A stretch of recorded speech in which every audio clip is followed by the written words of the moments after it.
Desistência raramente acontece no início, ela acontece no intervalo. No começo, existe energia, existe clareza recente, entusiasmo moderado, sensação de movimento. Você define um propósito, organiza prioridades e inicia a construção. O esforço parece coerente. As decisões fazem sentido, há direção. Mas então surge um período silencioso. Nada desmorona, nada explode, apenas não há resultado visível.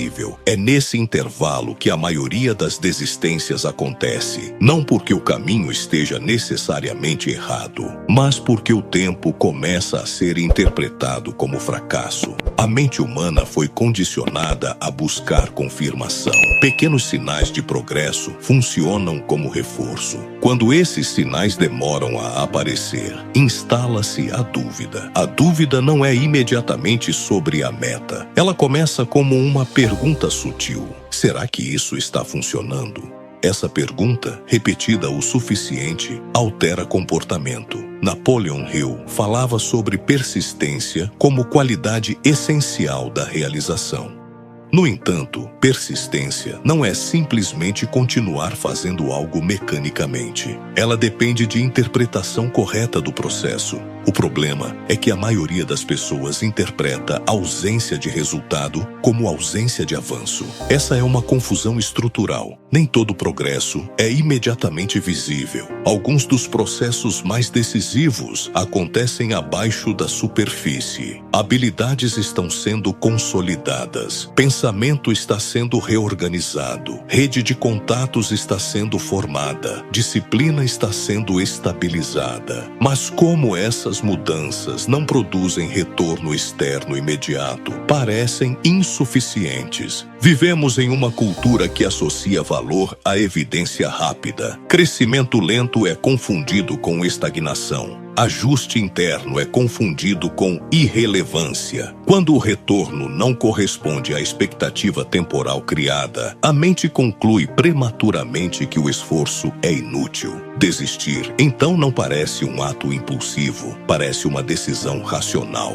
Você observa o tempo investido, compara com o resultado percebido e decide redirecionar energia para algo que prometa retorno mais rápido. A escolha parece prudente. No entanto, muitas vezes ela interrompe exatamente o ponto em que o acúmulo começaria a se tornar perceptível. Construções relevantes obedecem a uma lógica diferente da recompensa imediata. No início, há investimento desproporcional, muito esforço, pouca evidência. Essa assimetria é desconfortável. Ela exige uma confiança que não é cega, mas fundamentada na compreensão de que processos complexos exigem maturação. Quando essa compreensão não está consolidada, qualquer atraso é interpretado como erro de rota. Outro fator silencioso é a expectativa invisível de reconhecimento. Mesmo quando o objetivo é pessoal, existe uma parte da mente que espera validação externa. Quando essa validação não aparece no tempo esperado, surge a sensação de invisibilidade. E invisibilidade prolongada desgasta a convicção. A desistência nesse contexto não é apenas abandono do projeto, é tentativa de escapar do desconforto de investir sem aplauso. É importante compreender, o desconforto não é prova de erro. Muitas vezes é prova de que o processo ainda está em formação. O intervalo entre ação e resultado é inevitável. A questão é como você interpreta esse intervalo. Se ele for visto como vazio, você tende a abandoná-lo. Se for visto como fase de consolidação invisível, você tende a atravessá-lo. Persistência começa na forma como você interpreta o silêncio. Se a desistência nasce da interpretação equivocada do tempo, então a questão central não é força de vontade, é maturidade diante do processo. Persistir não significa ignorar resultados indefinidamente, significa compreender a natureza do resultado que se está buscando. Projetos superficiais podem produzir retorno rápido. construções estruturais quase sempre exigem um período prolongado de invisibilidade. Esse período não é vazio, ele é formativo. Durante essa fase, você está se tornando compatível com aquilo que deseja sustentar. Sua disciplina está sendo testada, sua clareza está sendo aprofundada, sua identidade está sendo ajustada ao nível de responsabilidade que o resultado exigirá. Hill enfatizava que grandes realizações são precedidas por testes de persistência, e esses testes raramente se apresentam como desafios dramáticos. Eles se manifestam como monotonia, repetição, ausência de reconhecimento e demora aparente. A monotonia é um dos maiores filtros da construção. No início, a novidade, depois, a rotina. E é na rotina que muitos interpretam o processo como perda de sentido. A ausência de excitação é confundida com ausência de progresso, mas aquilo que se consolida ao longo do tempo raramente depende de estímulo constante. Depende de constância silenciosa. Essa constância não é passividade, é uma forma ativa e deliberada de permanecer, mesmo quando nada ao redor confirma que vale a pena permanecer. Outro elemento decisivo é a comparação. Ao observar trajetórias alheias, frequentemente editadas e simplificadas, você pode concluir que o avanço dos outros foi rápido. Essa percepção cria pressão interna. Se o resultado não aparece no mesmo ritmo, a mente começa a sugerir abandono. Comparações, porém, ignoram contextos, processos ocultos e ciclos distintos de maturação. Cada construção possui seu próprio tempo de consolidação. Medir sua trajetória pelo ritmo alheio é como tentar apressar a maturação de algo que obedece a uma lógica própria. O resultado é distorção, não aceleração. Desistir antes do resultado, na maioria das vezes, é desistir antes que o acúmulo se torne visível. Existe um ponto crítico em todo o processo de construção. O momento em que o esforço acumulado começa a produzir retorno perceptível.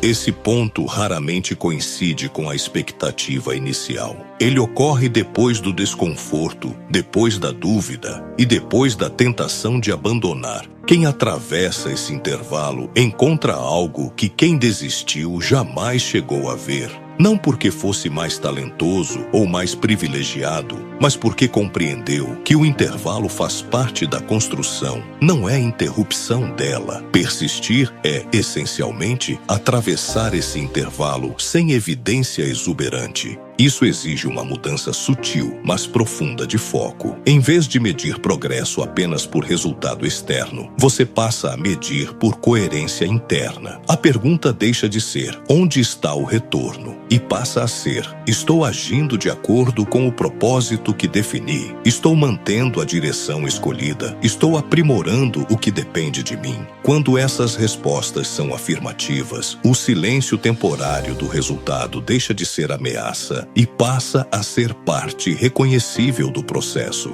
Há, no entanto, uma distinção que precisa ser feita. Persistência é a capacidade de continuar. Mas existe algo mais refinado, uma qualidade que não apenas sustenta o movimento, mas sustenta a relação com o tempo em que esse movimento ocorre. Uma qualidade que impede que a espera se torne ansiedade, que o silêncio se torne dúvida paralisante, que a demora se torne abandono. Sem ela, persistência se desgasta. Com ela, persistência se aprofunda. A maioria das pessoas que falha em construções relevantes não falha por falta de esforço, nem por falta de direção. Falha porque não sabe como se relacionar com o tempo que a construção exige. Existe uma qualidade que transforma a espera em estratégia, que impede o silêncio de se converter em dúvida e que sustenta a convicção quando nenhum resultado externo ainda confirma que vale a pena continuar. Quem domina essa qualidade não apenas persiste, atravessa o processo inteiro sem se despedaçar no meio do caminho. E esse é o tema do próximo vídeo: a virtude da paciência estratégica. Você não pode perder.